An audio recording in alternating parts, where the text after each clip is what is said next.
What's good, everybody? AHS Rules back again with another video, and this Saturday and Sunday is WrestleMania 39, aka WrestleMania Goes Hollywood. And while I am looking forward to these events this weekend, I am looking forward to what's going to happen after these events a lot more. I'm very much looking forward to the aftermath of WrestleMania. Obviously, the night after WrestleMania is one of the most I can't say the best nights of the year, just because the past couple of nights after WrestleManias have sucked, and we haven't really had any big moments. So in today's video, I'm going to talk about things that I want to see happen in WWE after WrestleMania 39. Now, a lot of these are short-term things, a lot of these are long-term things, so I'm going to go through these, and I'm also going to do my best to not spoil my WrestleMania 39 predictions, because this Friday or Saturday, I haven't decided what day I'm going to do it on, I'll be doing a WrestleMania predictions video in it, and in that video, I'll be going through my thoughts on each of the matchups, and obviously give who I think is going to win each of the matchups. So the things that I have on my list, only one potentially spoils it, and I can still flip it to where it doesn't spoil who I think is going to win that matchup. So let me go through these. Let me go through the one that's in the thumbnail of this video. This is probably the thing I want to see happen the most. I almost said what I wanted most to happen. I don't think that's grammatically correct. But regardless, there is a free agent. There's obviously a lot of free agents, but each year we have that hottest free agent tag out there. And the hottest free agent that is out there in the wrestling business is Jay White. And I think he fits perfectly into WWE. He spent several years in New Japan. He's obviously made some cameo appearances in AEW. I don't really want to see him in AEW because I feel like he get lost in the shuffle in AEW. And to AEW's defense, they haven't really signed anybody like last year where they were just signing people left and right and the all elite graphics. But I feel Jay White, if he stayed in AEW, it would be much different. Where if he's coming to WWE, it's something very much different. He kind of fits the WWE style. And I just really would like to see him there. And WWE, obviously this last year, we've seen a lot of free agent signings under the Triple H regime. But the biggest signing was probably Cody Rhodes. Now, will Jay White immediately come in and have an effect that Cody did? Probably not, because Cody at least had ties to WWE. But Jay White still would have a big effect coming to WWE. So the thing I want to see the most happen is Jay White come to WWE. So that's the first thing. We're talking about a debut in the company. So the second thing on my list are some returns. Now, there's obviously, sadly, a lot of people injured right now, and we don't know the severities of some of these injuries. Some of these guys and gals can come back a lot sooner, and we might have to wait for some, and some we might not see again. But obviously, I'm trying to be optimistic and happy about this, so I would want to see them back. And I'm going to name some names that I want to see return to the company. So obviously, AJ Styles. If you watched my WrestleMania Goes Hollywood video, I mentioned that was one that I did research on. It was he could be back at any time. And obviously, they probably didn't want to rush him back and put him in a Mania matchup. And probably just want to give him some time off. But WWE and the wrestling industry as a whole is way better when AJ Styles is competing. And it has been a while since we've seen AJ Styles in the world title picture, and even the Intercontinental/US title picture. He's on Raw, so he'd be challenging for the US title.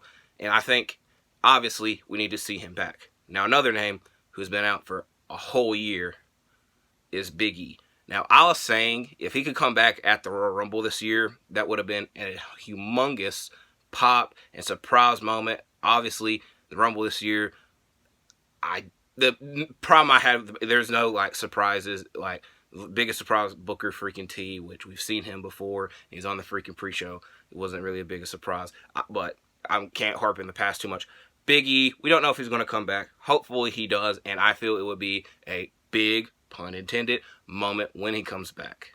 Two more names. Like I said, there's a lot of people injured and just not on TV right now, so there's obviously, I can go on and on with this, but two in particular. Now, this one is a bit difficult because we do not know their status. They have said that they're a free agent, but I don't believe them, and a lot of other people don't believe them. But I said Naomi. And I mainly said this because the women's division, mainly on SmackDown, is very stale. And I feel that we haven't seen Naomi in almost a year now. And when we see her next, or if we see her again, it would definitely bring some refreshness and new ideas to the table for the women's division, in particularly SmackDown, which was the brand that she was on last, and a lot of new matchups. Now, obviously, there's a reason why she left / took a break. We don't even know if she's in the company. I believe she said she is not in the company.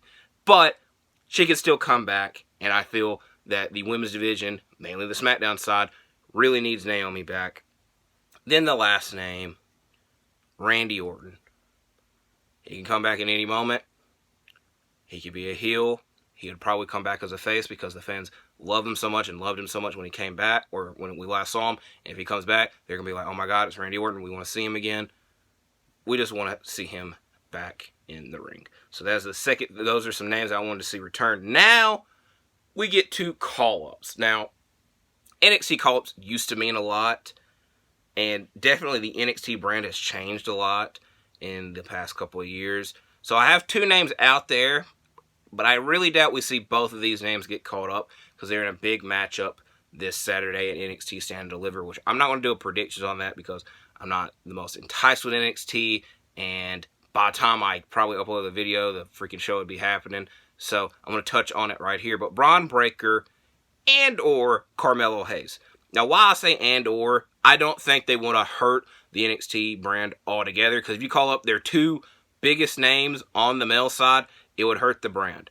I think Carmelo Hayes is the most likely option because Braun Breaker is the face of the brand right now, and he is the champion, and he has a lot more stories going on. Where Carmelo Hayes, he obviously isn't the champion. He doesn't have the same, what's the word I should be looking for? Pedigree, maybe, that Braun Breaker does. Because like I said, Braun Breaker is the center of attention there. Carmelo Hayes isn't. Would it help? What does it matter? Not really, because they're both great names and probably should already have been called up, but they don't want to hurt NXT so much. That's why they're still down there. And this is a big time matchup. And these are kind of the two faces. I know that we're not in NXT 2.0 anymore, but it's the two faces of NXT 2.0 clashing. So this Saturday is a very big match. So mainly I'm suggesting and thinking that the loser of this match will be called up possibly the Monday after all.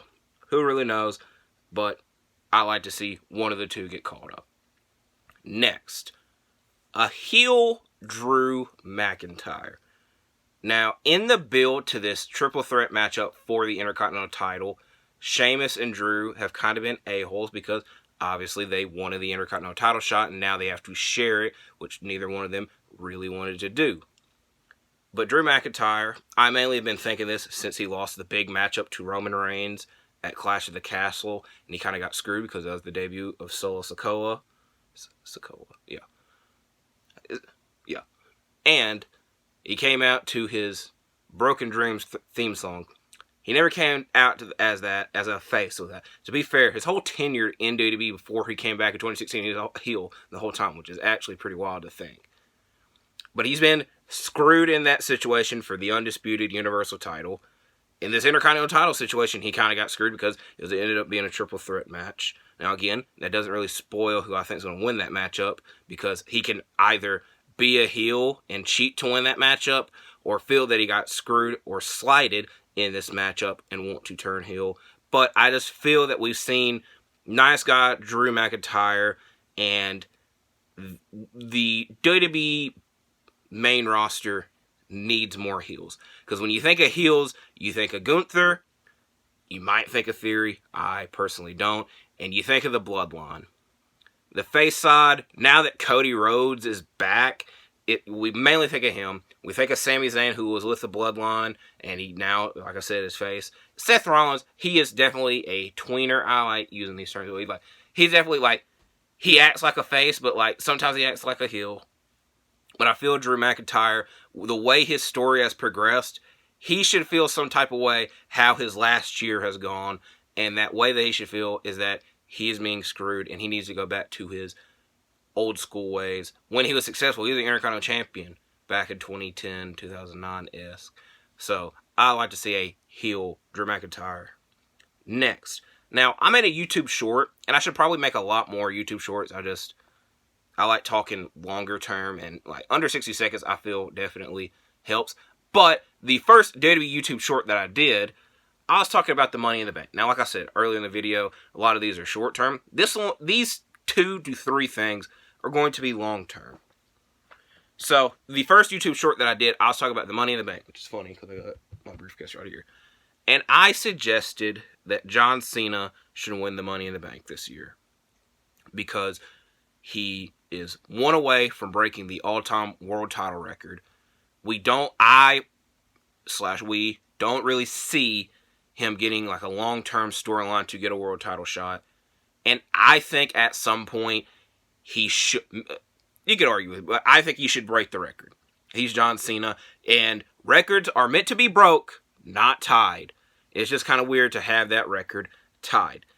So, my idea was he win the Money in the Bank, and then like I said, he's part-time.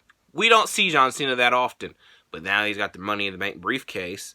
He can pop up anywhere, anytime, and cash in, and it'd be a big moment, and he break the record, and then, obviously, he would have to defend the title at some point, and whoever the champion is, and obviously, he could cash in during the title match, and it kind of like whoever's the champion. If you notice, I keep saying whoever's the champion because it could be Cody or Roman. Obviously, it can't be in this situation, and they're defending the title. He could just come in, and it's just like, well, I never properly lost this matchup because John Cena came in there, and he's moving on, and then they get the rematch, get the proper one-off, and whoever beats Cena in that situation would have a big push idea, wins the championship back. I feel if it was Cody, because a lot of people want to see this Cody and John Cena matchup. I can understand why, but it's kind of funny because we've definitely seen them wrestle a lot in like 2009, 10. But I can understand why. But like, if Cody, hypothetically, if Cody Rhodes is the champion, and then Cena comes in and he cashes in, Cody Rhodes is defending against like Seth Rollins, and then Cena comes cashing in, it makes Cody like not look like a chump, and then like I said, you get the one-on-one, I don't know if I try to add Seth Rollins back into it, but you get the one-on-one matchup, and Cody gets the win, he gets the title back. Now, yes, obviously, I know a lot of people aren't fans of short-term title reigns, but again, if Cena's ever going to break this record, he's not going to have a long title reign, and I personally just want to see him break the record. Now, I know I went on this big spiel on a video that I spent 60 seconds talking about last time, but now I kind of got 2 more people I like to see Money in the Bank. Now, obviously, I want the Money in the Bank briefcase. I guess the whole, like, title of this should be, I want the Money in the Bank briefcase to have some prestige because the last couple have sucked. Austin Theory literally cashed it in on the U.S. title. You had a long time to cash it in, and he cashed it in on the U.S. freaking title. We had Otis win the briefcase and then lose it, and then The Miz cashed it in and lose the title like 2 weeks freaking, it might have been a week, I think it was 2 weeks later. Big E, obviously, it was a well-deserved moment of him winning the title, but it just kind of felt like the cash-in sucked because they announced it way in advance, that way they can get a TV rating, and then who was before? Brock Lesnar was before Otis, and everybody, I personally didn't hate that one, but a lot of people hated that one. And then the women's division, every person that has cashed in the briefcase, besides I believe Carmella, has cashed it in like less than 24 hours. Because Asuka cashed it in the next night because Becky took a leave of absence and so she became champion. 2021, Nikki A.S.H. Obviously, I almost said AHS. That's my name. But A.S.H. cashed in on Charlotte the next night after she won the briefcase. And then this year, Liv Morgan cashed in the same night. So obviously, for the women's Money in the Bank briefcase, they don't care. They just like, yeah, let's just get it done now. So the Money in the Bank this year, it's in London. It's kind of like the Cena idea. I liked it, but it's just like it. I really doubt we're going to see John Cena in London. Who really knows? So there's a lot of names that could win the briefcase and bring the prestige back, make it mean something. But the 2 names I'm going to throw out for the men's and for the women's. The men's, a man that is very over right now, and a lot of people love, and you know his name. It is L.A. Knight. Yeah, but a lot of people like L.A. Knight right now, and I feel that I hate to do this comparison, but there's some similarities, and the main one in this situation would be being a Money in the Bank briefcase holder. He reminds me of Mr. Kennedy, who Mr. Kennedy obviously was about to be, like, if y'all don't know, he was going to win the world title and cash in the briefcase, but he got screwed because of injury. But LA Knight, I feel, kind of fits in that echelon where he needs something to break through. Because right now, people like him, people understand him, but he isn't a main eventer. He hasn't been in main event matchups. But winning the briefcase can do that. And if he's holding the briefcase around for a while, I don't know why I'm doing a hold in motion, it would like make it more serious. Like at any moment he could cash it in and become world champion. And it's just like him teasing that makes you anticipate it more. So for the men's side, like I said, there's a lot to choose from. I want to give an honorable mention to Seth Rollins, but I didn't really say that because we've seen him before, and I feel if Seth was to get a title shot, it'd probably be earned and not a Money in the Bank. But that's besides the point. For the women's side, I would like to see Io Sky because I like Damage Control.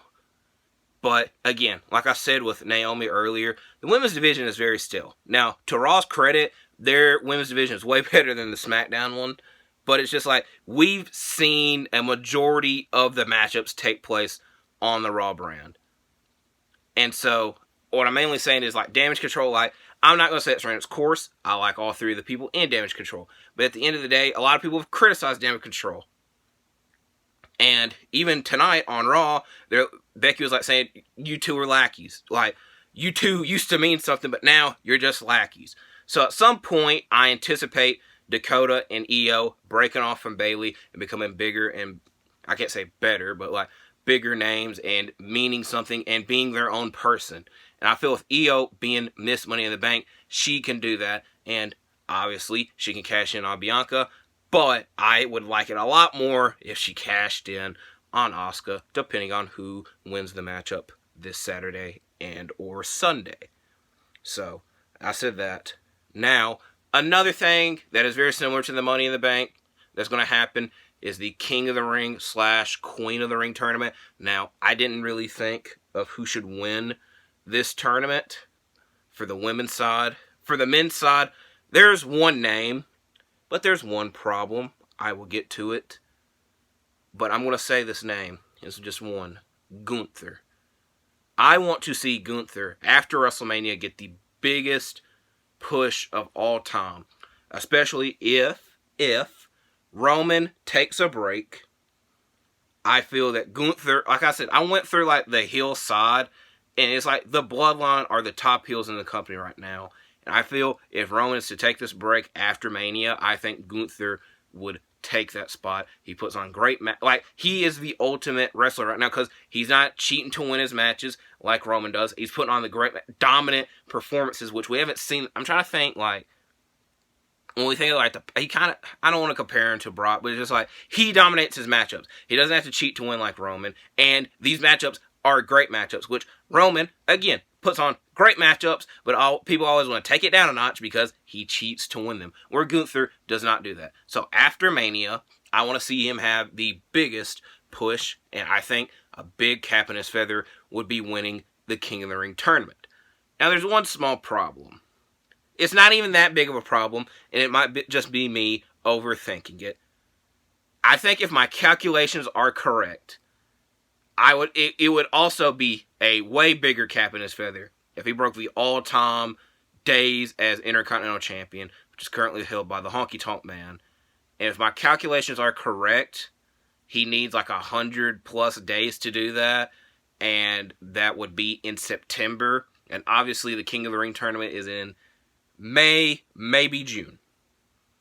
So I don't see him winning the tournament and then still being an Intercontinental Champion. Because if you win the tournament, obviously I'm kind of lying because the last couple of King of the Ring tournament winners back in the day, when you won the King of the Ring, you were a big deal. Now, it definitely sucks the past couple of years that's not the case, but it's just like, he could definitely hold the title and win the tournament, but it's just like, I feel if he was to win this tournament, he would move on to the world title scene, and I don't think he would need the Intercontinental title anymore. But I, again, personally would like to see him break the record. So, if he wins the tournament, if he keeps the title, I would love both. I just want him to be the top heel in the company, even if Roman is there. That might be a hot take, but not really. Now, I have one more thing that I want to talk about, and I'm not going to go fully in depth because it's going to be like a little cliffhanger or continue to watch thing. But this is something that a lot of people have said for a hot minute, and I've definitely said it, and it just kind of seems like we're waiting until after WrestleMania for it. A draft or a superstar shakeup. Like I said, I noted several times already in this video, the women's division on SmackDown sucks. And the main evidence for that is that they didn't have anybody to challenge Charlotte for the women's title. They had to get somebody from Raw to do it. So, I think a shakeup would help that. We've seen these guys and girls on the roster, on the same brand for a minute. And to be fair, the roster's kind of not really mean anything because, like, Ray has been appearing on Raw. Dominic's been appearing on SmackDown. Obviously, they're on different brands. It's just like, I don't think they should end the brand split because Fox and USA, which, again, they might not care because like the TV deals expire like at some point this year. They like take this like draft stuff, who's on their rosters, serious. That's why like we see them like when the past drafts like they have like their draft board, they like celebrate. Like I know a lot of that's like panned in. In fact, it's just like at some point they do take pride who's on their actual roster, and I like the brand. So I think a lot of people like the brand split. It's just like when you keep having people flip-flop brands, it does change it that way. That way, I think they kind of waited it out, and they're like, let's keep this going. And then once we've reached our peak and we don't really have any new stuff to do with these people, that's when we change it up. And like I said, I think at Mania, we're going to reach that point. So, that being said, like I said, it's going to be a little cliffhanger. My next WWE video, alright, this is definitely a lie. I was going to say my new WWE video, but next week, when we go through this week, then I'll go through next week. So, the rest of this week, Thursday, there's going to be an episode of ROH TV. So, I'll have an ROH TV review and my Super Card of Honor predictions. Probably Thursday, maybe Friday. But probably Thursday. I try to get it out early for y'all. Then Friday or Saturday, I'll be uploading my WrestleMania predictions and preview. And then Monday or Tuesday next week, I'm going to be doing a Shooting the Breeze episode 3. And it's just going to be me talking about WrestleMania weekend. And that I'm trying to put it off till Tuesday because maybe I want to wait till the night after WrestleMania Raw to see if anything big happens. I've just been talking about it the past couple of minutes. Like, I'm hoping something does. So maybe I hold out hope. It just depends. If I'm very disappointed in WrestleMania Saturday and Sunday, which I doubt that happens, I'll just do it the Monday and just air my grievances out. Like I said, I don't think I'm going to be disappointed. And I doubt if I was disappointed, I don't think what happened on Raw would like cheer that up. So we will see. Shooting the Breeze episode 3 will be either Monday or Tuesday. Sometime next week. Don't know what day. Like I said, I was leaving y'all on a cliffhanger. I'm going to have a mock draft or a how I would book the 2023 WWE draft. So in like sports terms, a mock draft, how I would like to see the rosters change up a bit, storylines and matchups that we could see from these new rosters. So I plan on doing a WWE mock draft next week. And then the week after is the NBA playoff season. So we got a lot more NBA videos coming in 2 weeks. So this week and next week, it's going to be heavy on the wrestling topics. And then after, we got a lot of basketball to cover. And like I say, if there's ever any breaking news or just something that I feel the need to make a video of, I will. So I wanted to make this video. I know, like, in my other wrestling videos, I'm like, it's WrestleMania season. I want to talk about, like, WrestleMania stuff. But it's just like, I'll be honest, I couldn't really like think of anything like really creative to like do besides like a favorite moments of WrestleMania. It's just like a lot of the video ideas I had, I feel are already done by other people. And again, I tell y'all this a lot. I just want to be different and provide something different. Where with this video right here, I can do this topic every year. Because obviously, a lot changes in a year, and there's a lot of new things that I'd like to see happen every year. So this is a video I feel I can do every year. Or if I did like a favorite WrestleMania moments, it's just like you can go over those so many times. And I don't like harping on bad things. Like, least favorite moment. Like, I could do that, but it's just like a lot of other people do it. My stuff's not going to be any different from them. Where with this, opinions are very different, and a lot of different things could be thrown out. And like I said, I can at least do this every year. So, I'm going to keep doing my videos, though. So thank you for watching this one. like all the ones that I just talked about, like all the one, or like and watch all the ones that I already had done. I think that's grammatically correct. And I will see you in the next one. I rhymed that not on purpose, but I'm glad I did.